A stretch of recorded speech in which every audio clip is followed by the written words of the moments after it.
Muy buenas tardes con todos. Bienvenidos a este webinar organizado por el Colegio de Abogados de Arequipa.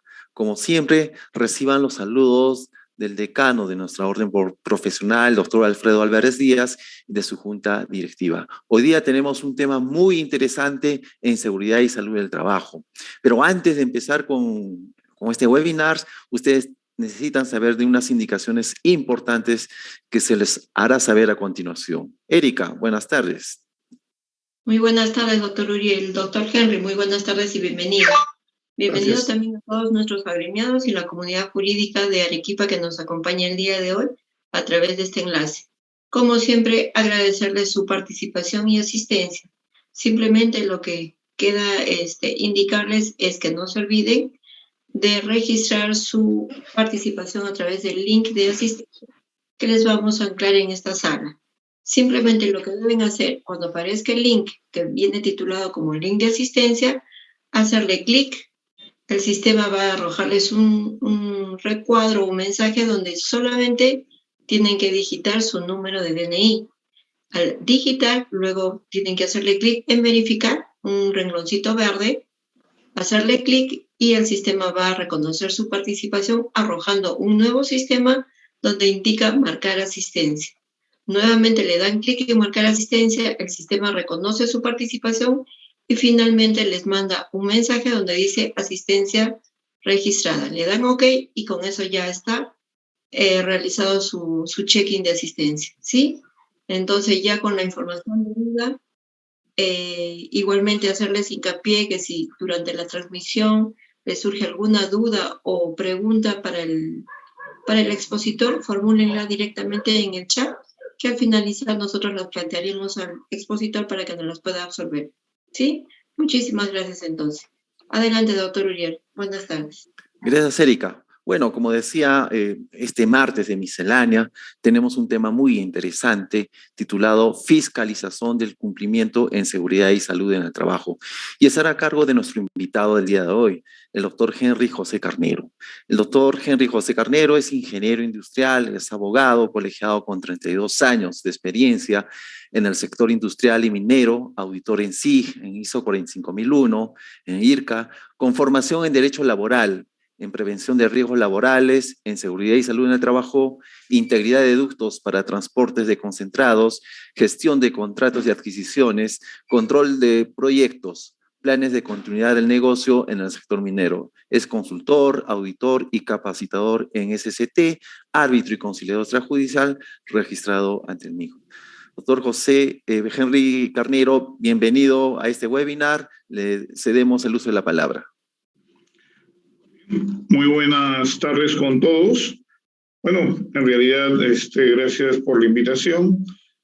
Precisamente vamos a tocar un tema neurálgico, un tema que definitivamente se viene prontamente, dado que después de que pasó la pandemia, pues todo vuelve a su normalidad. Y digamos, lo dispuesto por ley, la suspensión de las supervisiones en temas de seguridad y seguridad del trabajo, ahora se contemplan y este año 2022 viene con fuerza. Entonces, es por eso que escogemos un poco este tema, fiscalización de cumplimiento en seguridad y salud en el trabajo. Yo he entendido que básicamente es, digamos, el momento de conocer y saber cómo es el comportamiento, en todo caso, de la fiscalización con respecto, obviamente, a las auditorías que se tienen por los entes gubernamentales, ¿no? Bueno, nosotros podemos ver que cada sector obviamente está comprometido con una norma, ¿no? Todos los sectores tienen un compromiso básicamente de cumplimiento, ¿no? Las industrias, bueno, todo nace de la ley general, que es la ley 29.783, la ley de seguridad y salud en el trabajo, obviamente genera la obligación de cumplimiento y reglamentado por su decreto Supremo 05-2012 y las modificaciones que se han hecho durante el año 2014 y 2016 por el decreto Supremo 06 del 2014, el 2016 del 2016 y la resolución naturalmente 375 que soporta el reglamento básicamente, ¿no? Entonces, hablamos también de las normas de ergonomía, por la citada norma anterior, y los protocolos de exámenes médicos ocupacionales, que ahora se vienen con fuerza. En realidad, vamos a tener un fuerte reto en ese sentido, en el entendido que la pandemia obviamente ha afectado a muchos trabajadores y consecuentemente esta afectación seguramente va a originar muchos procesos de reclamo laboral desde el punto de vista de que si se dio en el trabajo, no se dio en el trabajo, etcétera. Entonces, dicho esto, obviamente, digamos, el paraguas que es la Ley 29.183 y sus modificaciones que se dio en la Ley 30.222 son las que rigen básicamente la prevención de riesgos laborales en el Perú. En este caso tenemos los sectores de industria, hidrocarburos, transportes, construcción, agricultura, pesca, electricidad y minería, que tienen sus propios reglamentos por los cuales se rigen, pero todos amparados naturalmente en la Ley 29.780. El objetivo de la ley básicamente es la prevención de riesgos laborales. O sea, ¿qué queremos con esta ley? No producir con sangre. O sea, por eso es que el empleador tiene la gran responsabilidad de prevenir, el Estado, obviamente, regulador, de controlar y fiscalizar el cumplimiento de la norma, y los trabajadores que también tienen su cuota, que son, o sea, en este caso las organizaciones sindicales, los cuales participan. Dentro de ellos tenemos los comités paritarios que están regidos por ley. Definitivamente la inspección, o sea, las inspecciones de trabajo, seguridad y salud en el trabajo tienen, digamos, dos vertientes, ¿no? El sistema de inspecciones de trabajo, que tiene a cargo básicamente el cumplimiento de las leyes, los reglamentos, ¿no? Aquellos que son relativos a la seguridad y a la salud en el trabajo, desde, digamos, el área de competencia o el sector de competencia, como lo dije anteriormente, minería, agricultura o en este caso industria, electricidad, etcétera, ¿no? Entonces, las inspecciones de trabajo, o sea, básicamente tienen por objetivo vigilar el cumplimiento de las normas de seguridad y salud en el trabajo, ¿no? Naturalmente también exigir las responsabilidades administrativas que procedan, orientar y asesorar técnicamente en materia de seguridad y salud en el trabajo y aplicar naturalmente las sanciones establecidas en la Ley de Inspecciones de Trabajo, la 28.806. Las facultades de los inspectores. Primeramente, ellos pueden, el inspector de trabajo o el inspector de SUNAFIL puede venir sin previo aviso, ¿okay? No necesita comunicar que va a ir, es una visita inopinada. Y naturalmente, si él encuentra una resistencia, puede pedir el apoyo de la fuerza pública.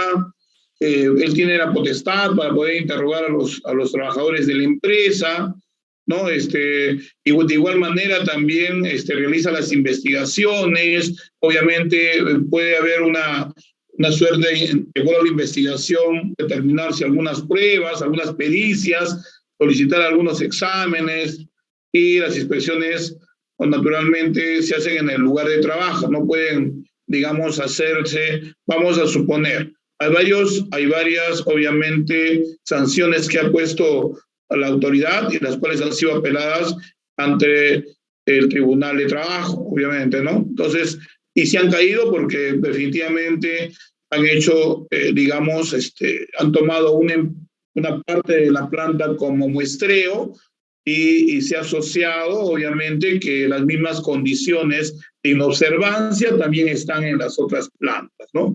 Entonces, esto naturalmente ha sido revocado. Bueno, en este caso, el informe del auditor ha sido revocado por, naturalmente, no aplicar el criterio de, digamos, en este caso, de observación en materia global, a 360 grados, ¿no? Y también puede solicitar información a través de la comparecencia. Ahí tenemos etapas, vamos a ver más adelante cuáles son las etapas que tenemos, y en esas etapas, obviamente, él puede solicitar la comparecencia de algún trabajador o de algún funcionario o supervisor de la empresa. Naturalmente, la colaboración supervisores e inspectores de trabajo, o sea, se les debe dar, ¿no? Hay que, bueno, atenderlos debidamente, prestándole las facilidades para el cumplimiento de su labor. Ojo que la resistencia de oponerse básicamente a una auditoría es una sanción que podría calificarse como grave, ¿okay?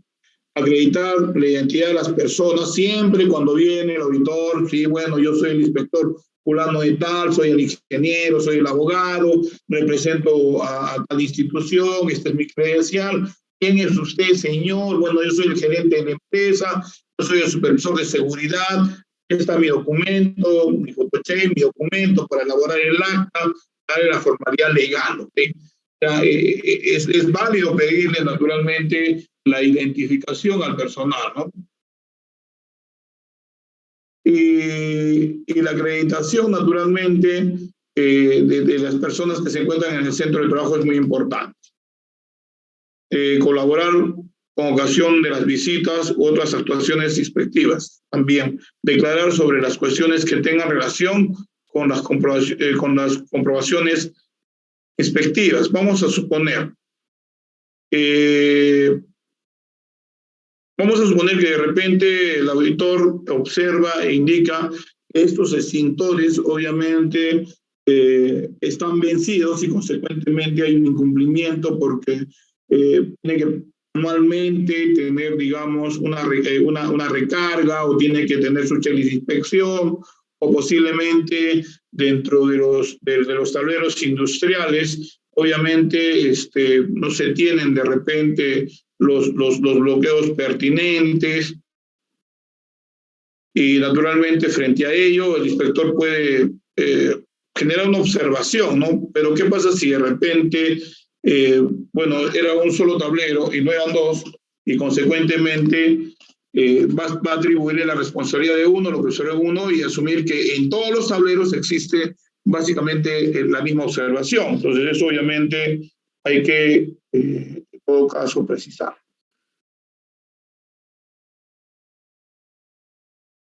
Las infracciones naturalmente se catalogan en leve, graves y muy graves. La obligación, la ley, por ejemplo, es obligaciones meramente formales. Oye, la política no la vi pegada. Es cierto que se ha dado la capacitación, pero bueno, o sea, no es el tema, están las firmas. Temas básicamente son muchas veces casi de forma, pero en el caso de las graves son, o sea, obligaciones, o sea, trascendentales, ¿no es cierto?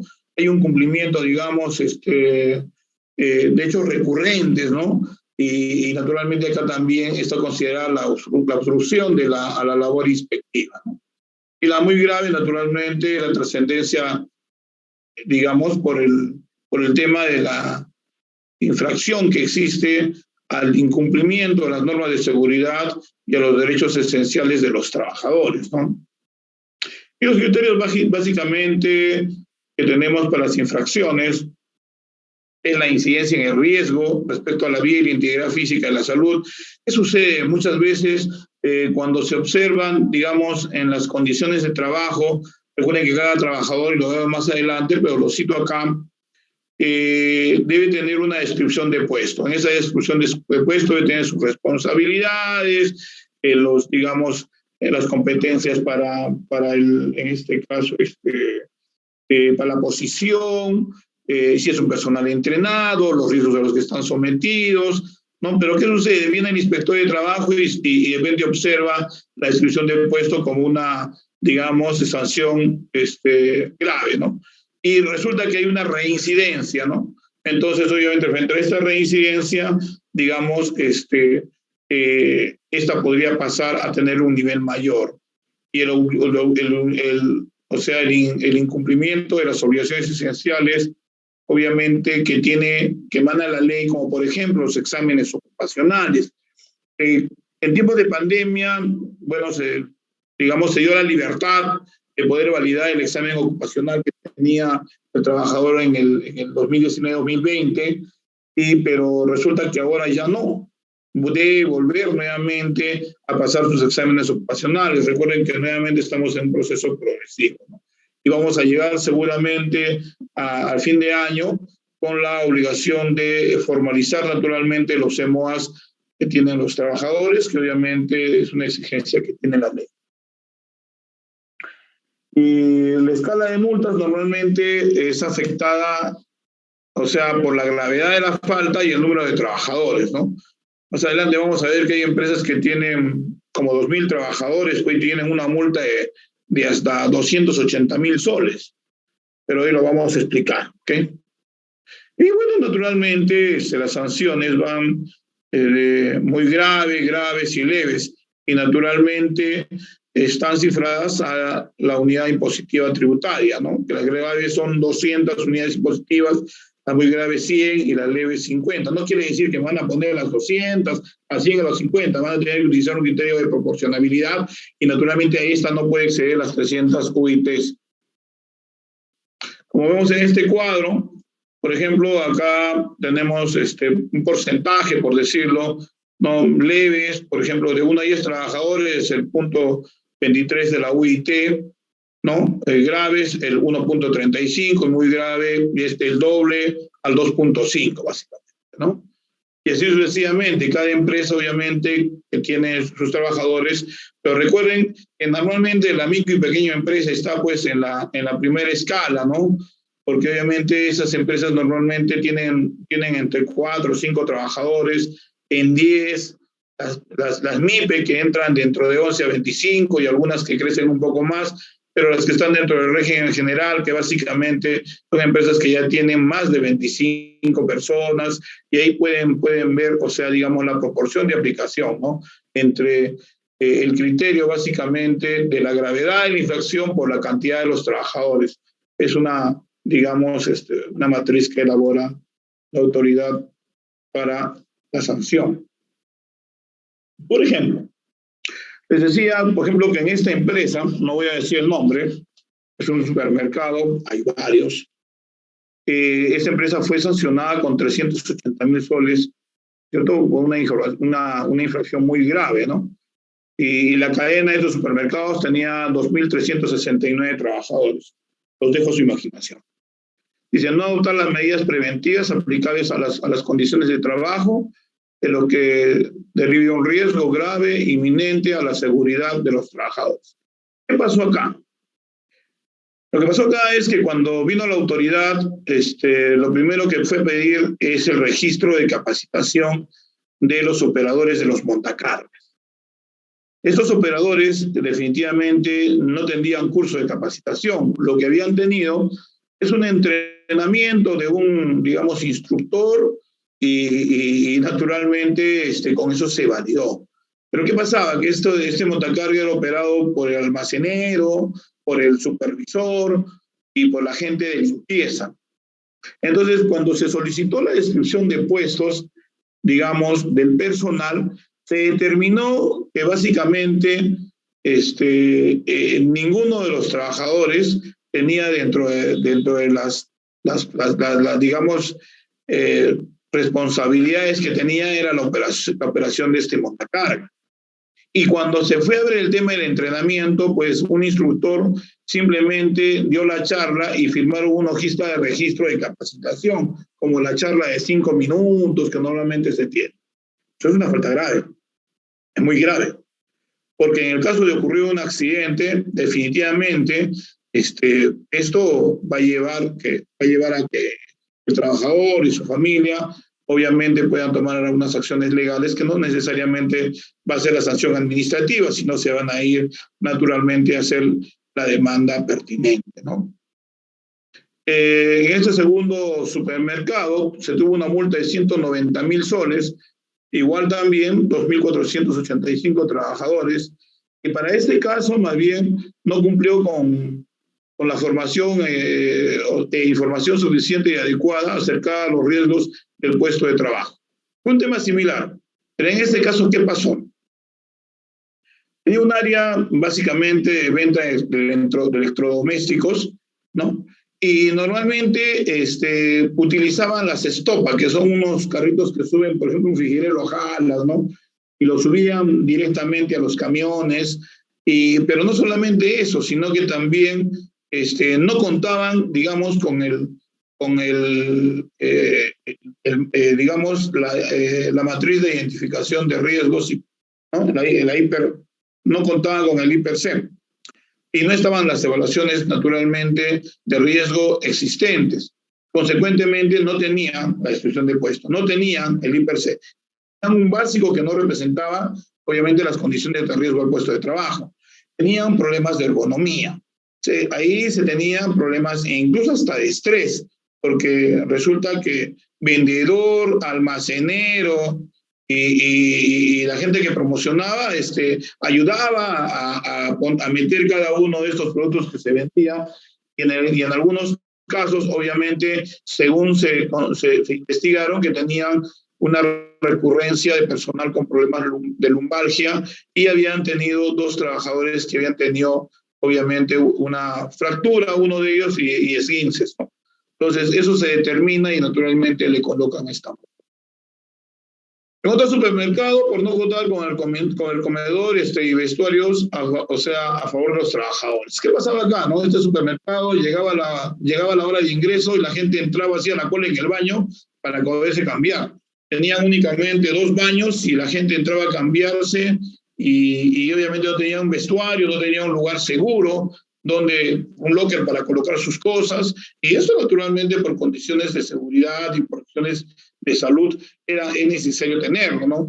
Y aparte de ello, los vestuarios, obviamente, era un baño, entraban como 5 personas varones ahí, el otro baño era de mujeres, y les traían la comida en tuppers, y los trabajadores pues se sentaban nomás ahí, se juntaban de repente ahí en el counter, cerraban el negocio, comían rápido, no tenían comedores, y algunos comían en sus puestos de trabajo, y obviamente por la cantidad de gente que tenía este supermercado, estamos hablando de una cadena de supermercado, se les puso una infracción de los 190.000 soles porque tenía 2.369 trabajadores, y en una refinería de petróleo, naturalmente, acá no se definieron los estándares, ¿no es cierto?, operacionales y tampoco los procedimientos de trabajo seguro, ¿no? Y dentro del reglamento interno de seguridad y salud en el trabajo no estaban identificadas, digamos, los trabajadores que se tenían y los cuidados preventivos. Era muy genérico.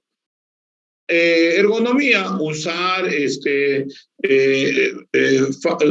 la faja esta que utilizan, que se la colocan para protección ergonómica, no tener funciones repetitivas, y así, puntual. Entonces, cuando se hizo la evaluación, definitivamente se le tuvo que montar esta empresa con 50.949 soles, porque tenía 392 trabajadores, ¿no? En este caso, no implementar procedimientos de trabajos escritos para alto riesgo.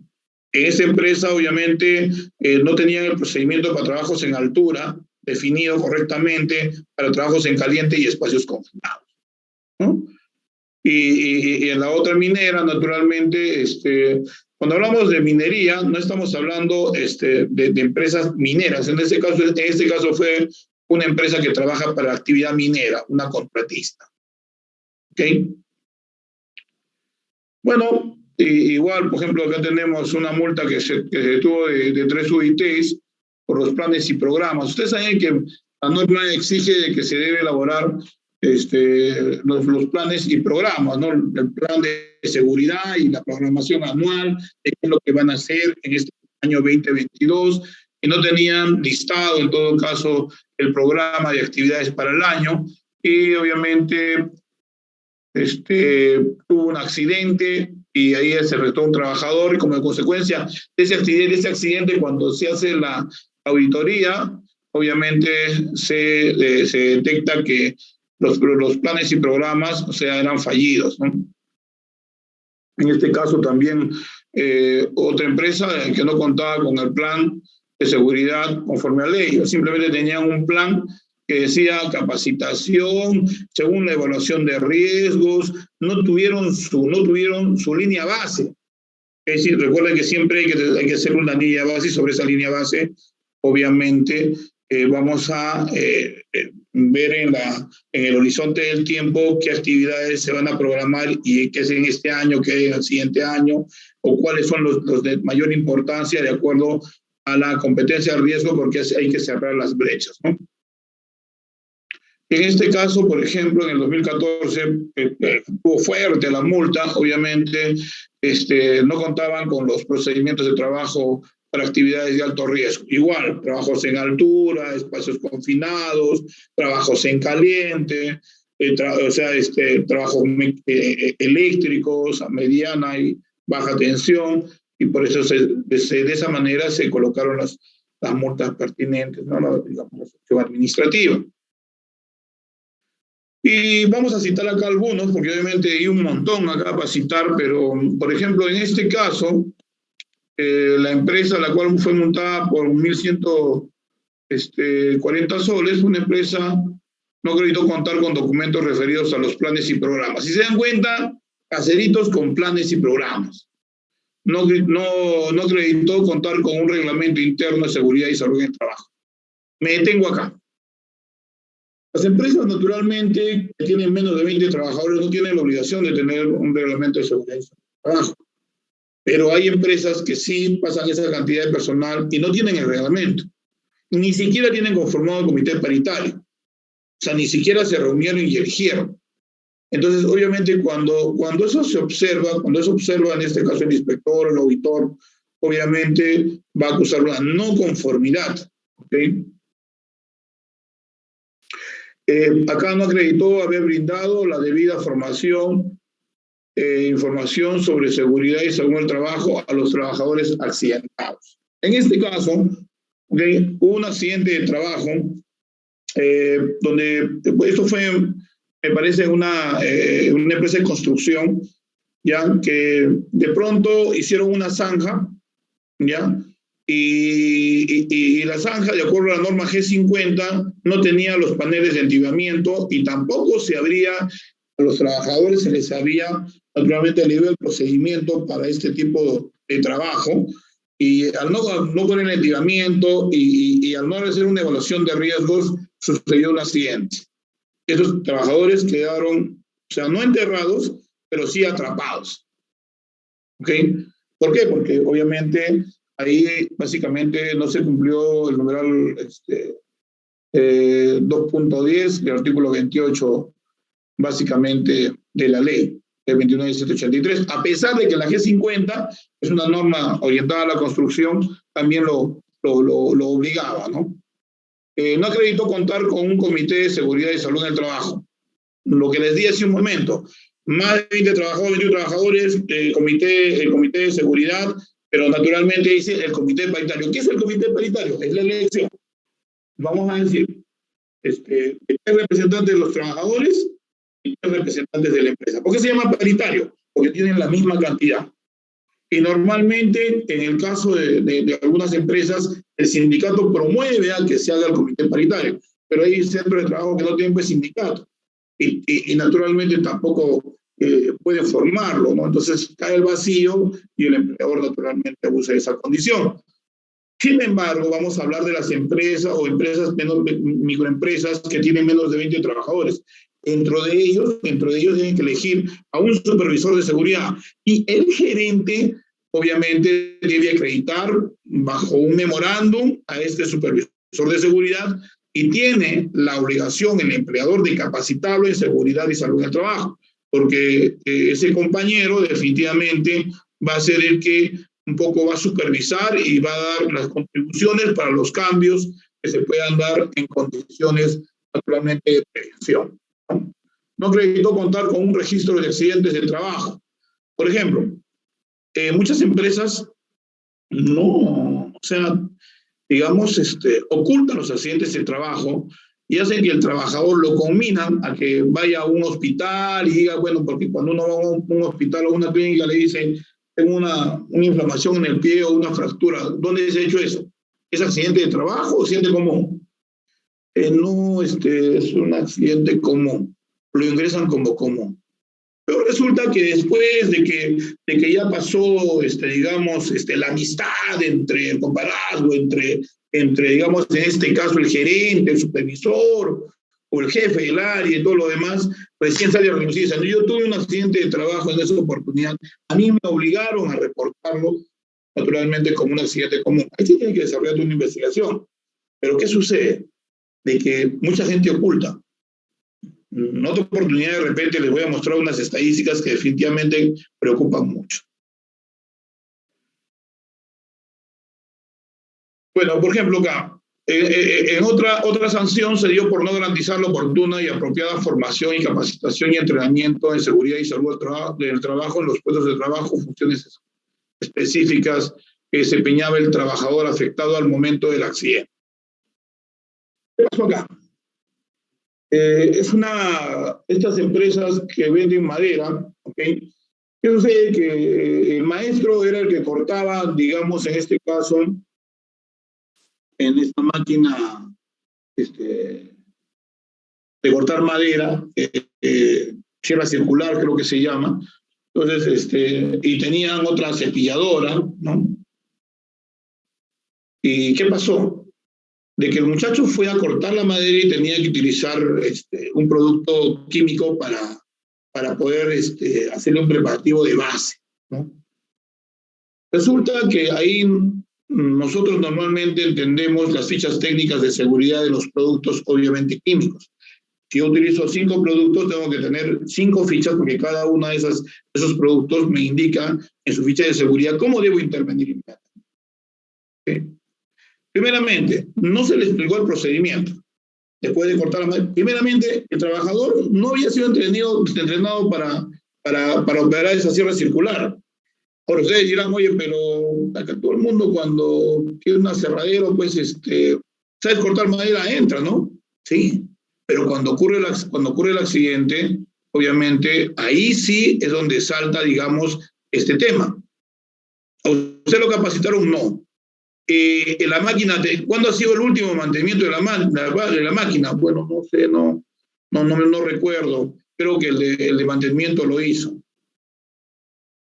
Y no tienen registro del último mantenimiento, no saben cuántas horas o cuántas horas utilizaron el disco, no saben la condición del equipo, el personal no estaba entrenado, tuve que hacer una aplicación química a una madera y definitivamente utilizó un compuesto químico el cual terminó irritándole los ojos y al momento del tanto corte que tenía, el señor había reportado que anteriormente había tenido un accidente y se había cortado este dedo, obviamente, pero trapito y sigue para adelante, ¿no?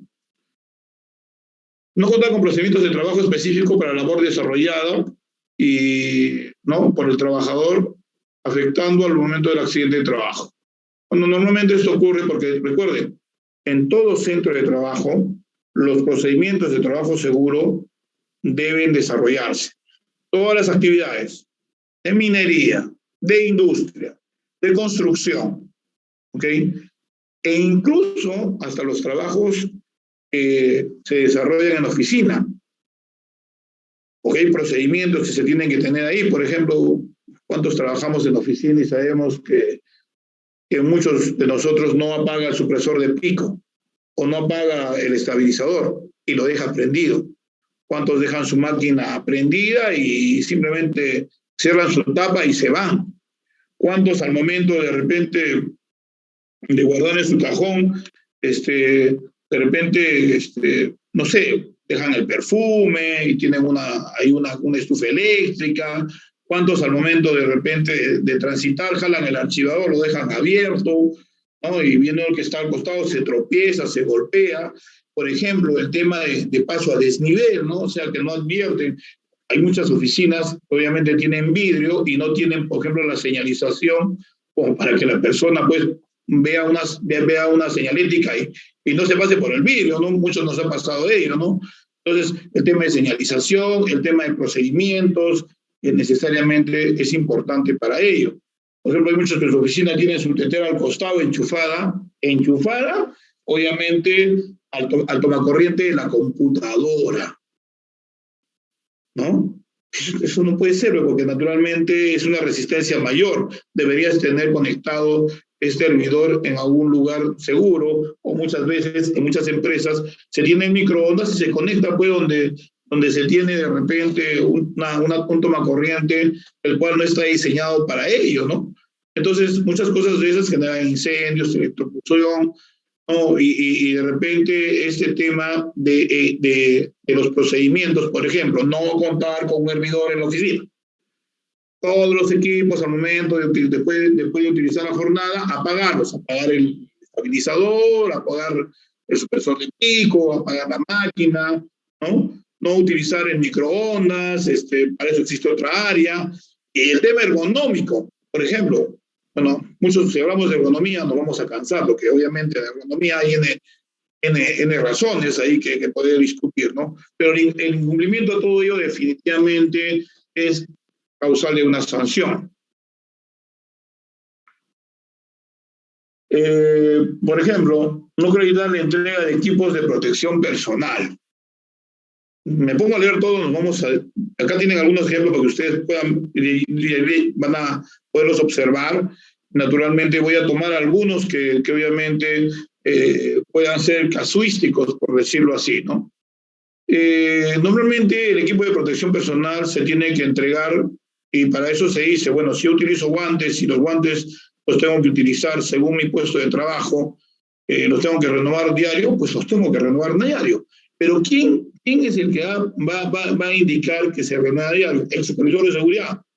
Oye, un momentito, que el supervisor de seguridad pues está acá con mi compadre, ¿no? Entonces no va a decir eso, ¿no? Pues un momentito, pues señor. A eso existe la autoridad pertinente. Y no necesariamente tienen que hacerlo con nombre propio. Ustedes pueden comunicar a la autoridad de que en esta empresa, obviamente, no se están garantizando las condiciones de seguridad y salud del trabajo para que puedan intervenir. Pero muchas veces las empresas, porque pretenden ahorrar en implementos de seguridad.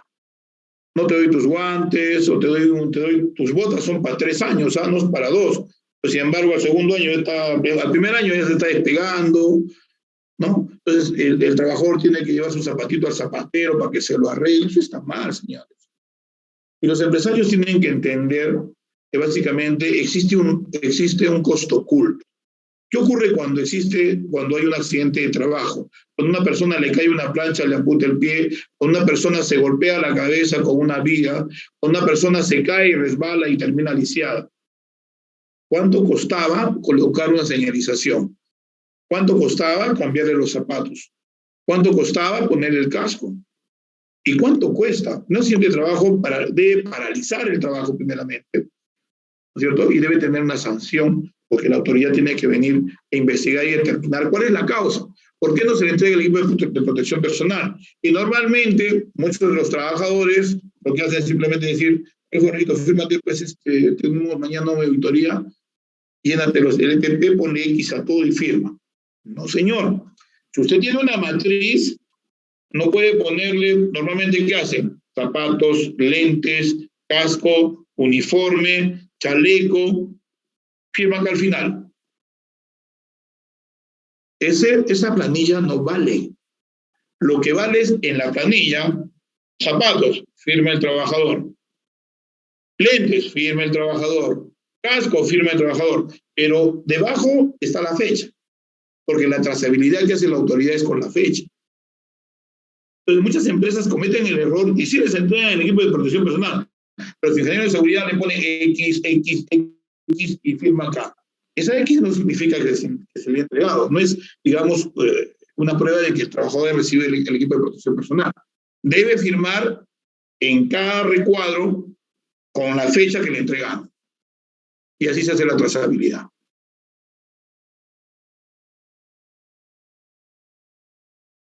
Bien. En este caso, este es un caso, ¿no?, de un trabajador, por ejemplo, que vean un poco cómo se da la investigación. En este caso, cómo se investiga un accidente, ¿no? Ese es un trabajador, Walter Trujillo, en La Libertad, el día 4 de junio de 2014, aproximadamente a las 20:04. El mencionado trabajador a cargo con el cargo de conductor, ¿no?, y operador de una bomba de concreto, sufrió un accidente incapacitante total y permanente, invalidez total 69, esta calificación es 79%, pero vamos a ir al hecho. Cuando obviamente se reporta este accidente del señor Walter Trujillo, obviamente se reporta a la autoridad y se emite el acta primeramente, en este caso después de la inspección, una acta de infracción, porque se determinó que obviamente el trabajador, ¿no?, del sector de la construcción, primeramente, no estaba en planilla. En segundo lugar, el señor tenía mucha experiencia y se sumó la experiencia para el trabajo.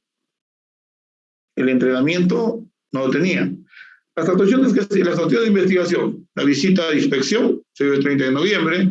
Fíjense ustedes, el 30 de noviembre de 2015, ¿no es cierto? Y obviamente el accidente, ¿cuándo ocurrió? En julio del 2014. La visita de inspección se dio después de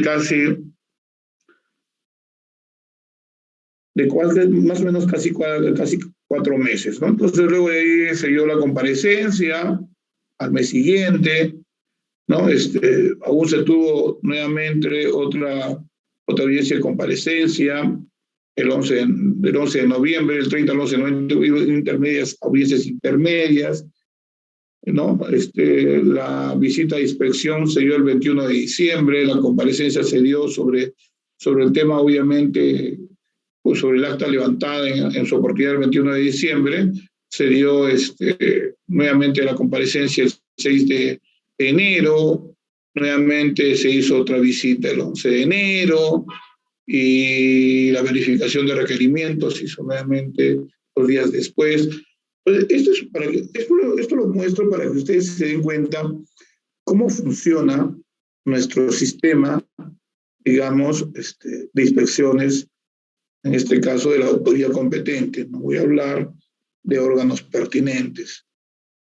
Y justamente por estos tiempos y todas estas actuaciones, y no manejar un proceso, digamos, o sea, acelerado, no lo es sumarísimo, acelerado, y que tenga la investigación inmediata y que contando con, digamos, con las declaraciones de los trabajadores y obviamente el daño del trabajador se puede resolver.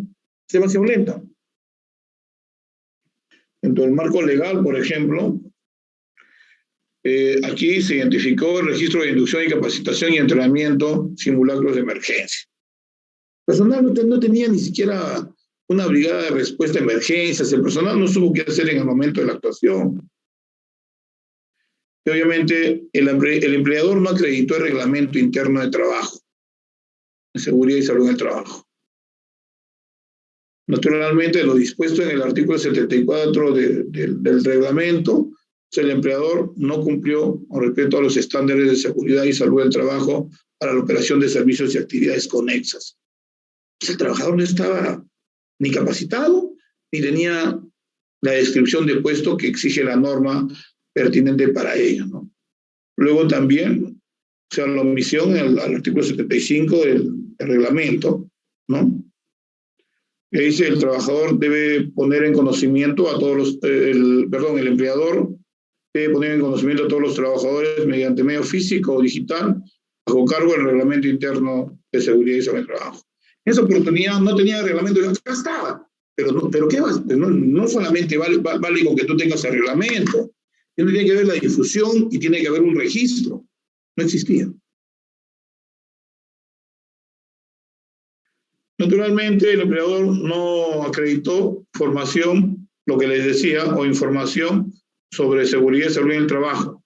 ¿Saben qué charlas tenía? Tenía charlas de cómo manejar pala, de cómo manejar mixers, de cómo en trabajos en altura, pero nadie sabía, o sea, el curso de trabajos en altura sí lo tenían, pero no tenían el curso de armado de andamios. Imagínense. O sea, ¿de qué sirve que el trabajador tenía el curso de trabajos en altura, pero quien armó el andamio no tuvo curso, no estaba ni certificado? Y bueno, y obviamente dentro de ello hubo muchos vacíos, incumplimientos de la norma, de la ley y del reglamento, ¿no? Acá básicamente el principio de prevención, todos los empleadores, o sea, Obviamente, no solamente el principio de prevención va hacia el empleador, sino también hacia el trabajador. Recordemos que tenemos actos subestándares y condiciones subestándares, pero normalmente los accidentes ocurren por, actos estándares. Ese de que por un pelito casi no me caigo. Ese, no importa, un ratito nomás. Ese, estoy apurado. Y es la hora de salida, hazlo rápido.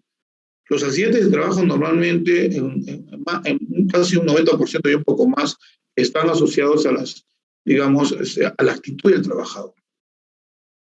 Porque el trabajador puede solicitar, y es más, la ley también indica que un trabajador puede renunciarse a realizar un trabajo inseguro, pero no lo hacen. Porque tampoco en el trabajo hubo un supervisor de seguridad, no un ingeniero de seguridad, un supervisor de seguridad, cuando debía hacerse, porque era un trabajo obviamente riesgoso.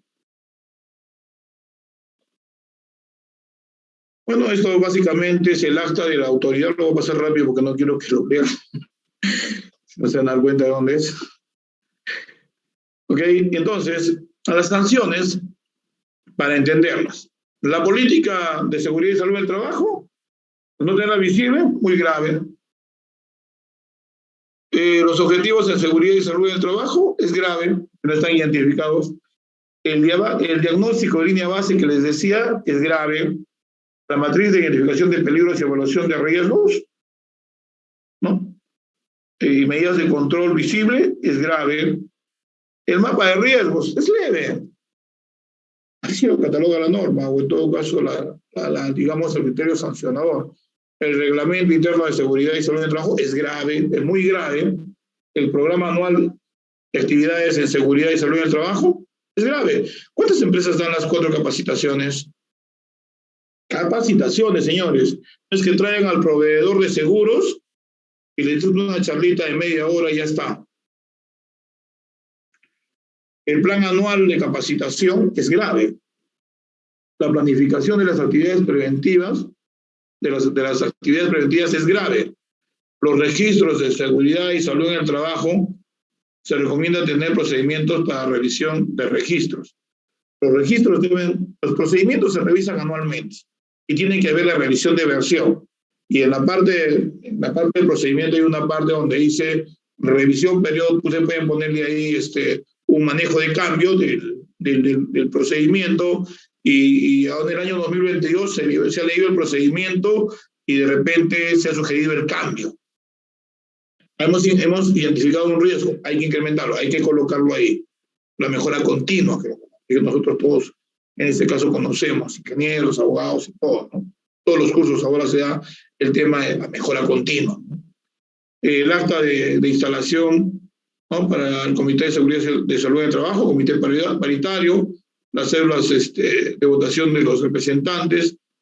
Por ejemplo, acá muchas veces se con célula, otros levantan a mano, pero eso tiene que estar registrado en un libro, ¿no? Las auditorías de seguridad y salud del trabajo son graves, los procedimientos de comunicación interna, el canal de comunicación, naturalmente, que debe haber. Hace un accidente, ¿quién tiene el supervisor, el jefe de área, el gerente, quién? ¿Cómo va el plan de crisis? Ni siquiera tiene plan de crisis. Entonces, acá podemos ver, naturalmente, no sé, cómo estamos con el tiempo. No sé si me podrían decir, por favor, cuánto tiempo me queda. Sí, doctor, tenemos 20 minutos. No, okay. 10 minutos. Ok. Ya, entonces, bueno, en el caso de las sanciones, ustedes vean acá, ustedes pueden leerlas acá, el tipo de infracción que corresponde, la planificación de actividades, y todo esto es parte del sistema integrado de gestión en seguridad y salud en el trabajo. Entonces, obviamente, ustedes verán que dentro de ello existen sanciones, ¿no? Y, por ejemplo, acá tienen las famosas sanciones, pues, ¿no? 200 UITs, infracciones muy graves, 100 UITs, infracciones graves, 50 UITs leves. Estamos hablando de montos que obviamente, como dije a un inicio, dicen, oye, no es que me van a poner una multa de 202.000 soles, yo tengo 5 trabajadores. No, es proporcional. Estamos hablando acá de las escalas mayores. para que ustedes puedan ver que efectivamente sí existe una forma de cómo calcular la sanción administrativa. Las actuaciones, bueno, o sea, normalmente yo presento una denuncia y obviamente en 10 días hábiles, obviamente se da la orden de inspección, la asignación del inspector y las actuaciones inspectivas, ¿no? Hay un máximo de 10 días hábiles. A los que no conocen, presentan su denuncia y cuenten pues naturalmente sus días hábiles, que es lunes, martes, miércoles, jueves, viernes, ¿no? Y si hay un feriado, les contamos. Y si hace la denuncia antes del 28 de julio, pues les contamos sábado, domingo y los 2 feriados. O sea, en realidad van a tener después de 16 días. ¿Okay? Y naturalmente las medidas inspectivas, el requerimiento que se va a hacer después, naturalmente, de esta acción, obviamente se puede dar dentro de los 30, 60 días, pero hábiles, y se dan cuenta, por ejemplo, si sumamos aproximadamente 70 días hábiles, ¿cuánto representa en el tiempo? Por eso que la gente se cansa. Por eso es que mucha gente dice, no, el Estado no me protege, no me cumple, porque para que llegara a esos 70 días y el informe de inspección o acta de infracción salga, 70 días hábiles, ¿no? Imagínense, el mes, ¿cuántos días hábiles tiene? Promedio 20. Imagínense, vamos a asumir que tengamos, no sé, pues, 70 días hábiles. O sea, más o menos vamos a llegar al 4.º mes, al 5.º mes, y con suerte, de repente, al 5.º mes, si no es al 7.º o 8.º. Así es la justicia de Perú. El procedimiento sancionador, el inicio de oficio ya está de infracción, ¿no? La notificación al sujeto responsable. Este es el proceso que se sigue, por decirlo así, ¿no? Acá están los plazos pertinentes, un plazo de descargo de 15 días, un plazo para apelar de 3 días, y se puede pedir hasta un recurso de revisión que son 5 días hábiles. Sumamos los días, señores, y mis estimados autores, nuestro tiempo es bastante largo. Por eso es que muchos trabajadores le pierden fe a esto, pues, ¿no? Las etapas para la actuación, ¿no? La investigación, el requerimiento y el acta de infracción. Ahora, el Estado dice, bueno, con subsanación la multa total se reduce un 10%, y si no, es la multa total, se la paga. Bueno, obviamente, antes, cuando venía el supervisor o el inspector de su afil o del ente pertinente, o Sinarmin, tiene competencias en el sector de energía, petróleo y minería, por ejemplo, decía, oye, usted no me puede filmar, ustedes sí pueden filmar. Ahora sí se puede grabar. ¿Ok? Y también se establece en esta norma que salió el 31 de diciembre del 2016, ¿no? El decreto legislativo 1310, en simplificación administrativa, obviamente tenemos el que podemos grabar, también se establece la posibilidad de reducir un 50% de la multa insubsanable si el administrador reconoce la falta, principio de oportunidad. Los abogados hemos suscrito eso. Sin embargo, no aplica la sanción insubsanable para el caso de accidentes mortales, ¿no? U otros, obviamente, o para el trabajo infantil, etcétera, etcétera. Sanciones administrativas, vamos a pasarlas rápido, o sea, digamos, en la parte administrativa la sanción va directamente al empleador, ¿no es cierto? Y el cumplimiento de la infracción, posiblemente cierre o suspensión de las labores, porque la autoridad puede suspender las labores. Bueno, básicamente acá el tema tiene por el tema de una reparación civil, ¿no? Obviamente, en este caso el trabajador de un accidente de trabajo puede recurrir a la vía civil y poder generar su demanda pertinente. Está establecido en los artículos 53, 68, literal C y literal D, ¿no? Que puede naturalmente ahí acudir al resarcimiento, obviamente, de daños y perjuicios. Y la famosa, en este caso, sanción penal. ¿Saben cuántas personas en el Perú tenemos en la cárcel o cuántas personas firman por una pena suspendida en función al artículo 168A del Tratado de las Condiciones de Seguridad y Salud del Trabajo. 2012, señores, y esta norma. Hemos tenido 7. 4 con pena suspendida y 3 con pena efectiva. Pero ahí está la norma. El que deliberadamente infringiendo las normas de seguridad y estando legalmente obligado y habiendo sido notificado previamente por la autoridad, vino la de trabajo, lo notificó, ¿no? La autoridad competente por no optar las medidas previstas en esta, como consecuencia, y si como consecuencia de sobre la observancia, obviamente ponga en peligro inminente la vida, la salud o la integridad física de los trabajadores, será reprimido con una pena no menor de 1 ni mayor de 4 años. Si como consecuencia de la observancia deliberada de las normas de seguridad y salud del trabajo se causa la muerte del trabajador o de terceros, o le produce una lesión grave y el agente pudo prever esta, la pena privativa de la libertad no será menor de 4 años, ¿no? No será menor de 4 ni mayor de 8 años. En caso de muerte, y no menor de 3 años ni 6 años en caso de una lesión grave. ¿Cuántos trabajadores en el Perú tenemos lisiados por accidentes de trabajo? Ojo, se excluye la responsabilidad penal cuando la muerte o lesión grave son producto de la inobservancia de la norma de seguridad del trabajador. No, el trabajador no cumplió el procedimiento. No es el procedimiento, si le dimos.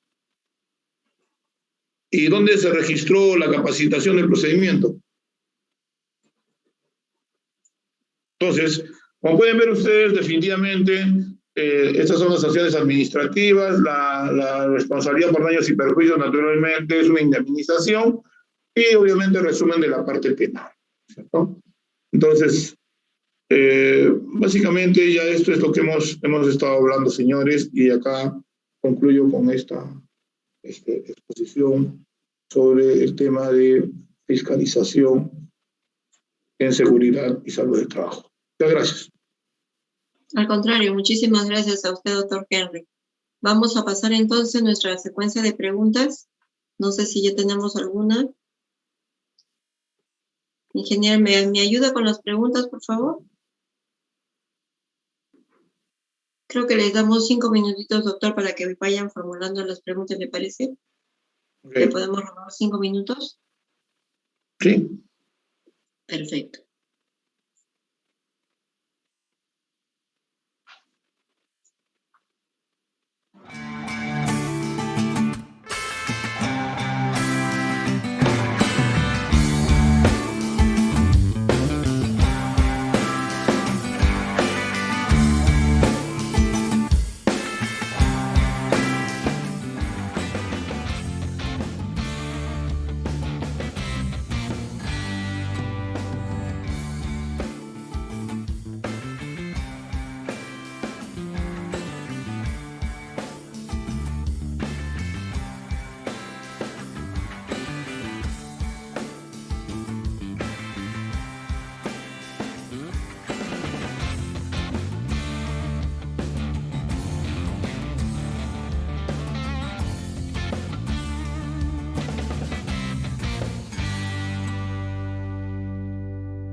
Bien, ahora sí, tenemos ya una pregunta en sala. Dice, doctor, ¿qué contenido tienen los PETs?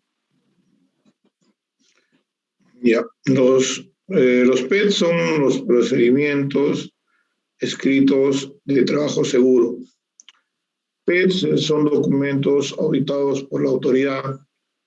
En estos documentos, obviamente, nosotros evidenciamos de que vamos a suscribir el proceso del trabajo. Por ejemplo, yo voy a cambiar un foco o una luminaria en un coliseo.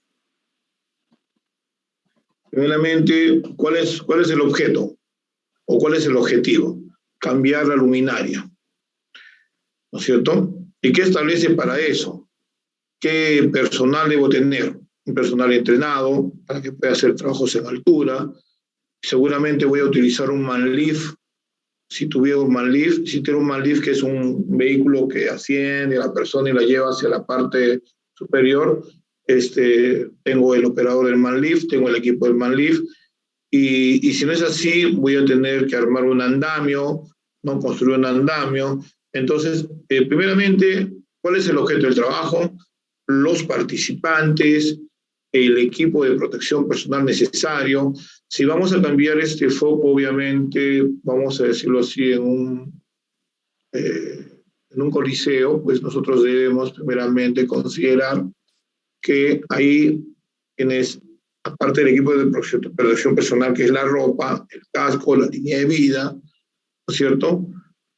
Y también debo identificar que debo tener, mi casco tiene que tener un barbijo, porque obviamente se me puede caer el casco, y esta es la protección en la cabeza. Entonces, voy a describir primeramente, o sea, digamos, la posición, digamos, las personas, el personal que yo requiero para realizar el trabajo, el equipo de protección personal, y después viene la descripción del trabajo. Primero, o sea, voy a llenar mi análisis de trabajo seguros. Tengo una AST, y si tengo un IPRC, como lo hacen en las empresas normalmente minería y energía y petróleo, pues simplemente voy a llenar mi hipercontinuo, porque se entiende que ese trabajo, como es parte de la actividad, obviamente lo tengo mapeado en mi IPRC, entonces voy a hacer un hipercontinuo. ¿Qué documento administrativo?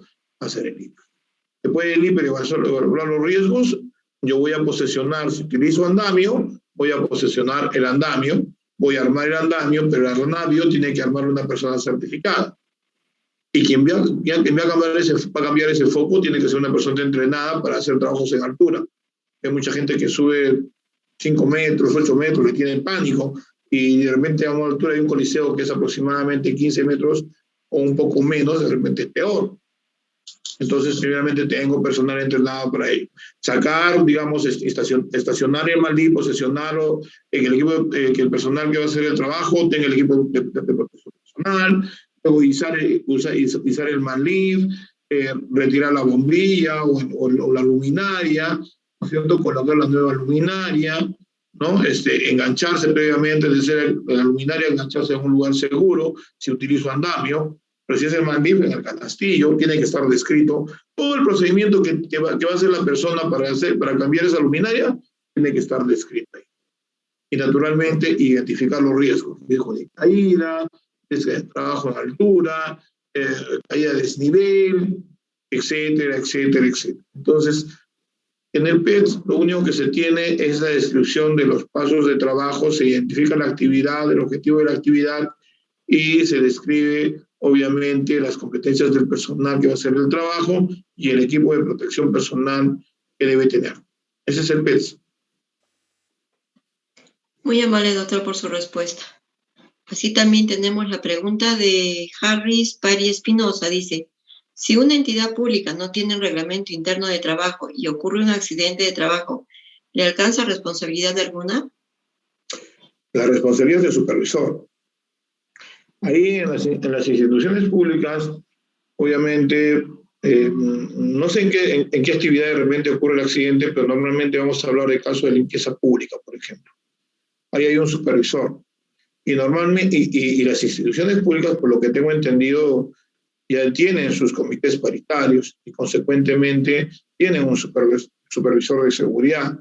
En este caso, el supervisor de seguridad y el supervisor de trabajo es el responsable y es a quien se le imputa la responsabilidad, salvo que el trabajador haya sido, digamos, entrenado para determinada actividad y por omisión, obviamente, no tomó en cuenta las consideraciones previas para evitar el accidente o simplemente no utilizó el equipo de protección personal.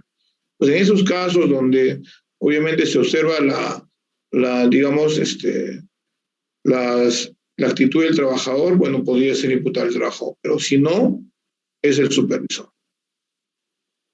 Bien, doctor, muchas gracias. Creo que ya agotamos las preguntas. A ver si me ayuda. Ingeniero, ¿me ayuda, por favor, para ver si tenemos preguntas?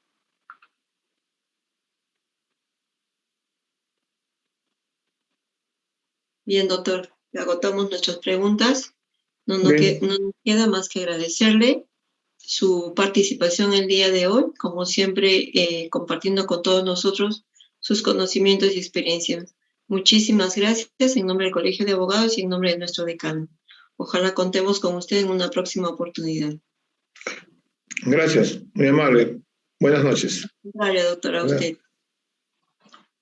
A todos nuestros participantes también les agradecemos su asistencia y participación el día de hoy. Los invitamos también para el día de mañana a conectarse en miércoles de laboral.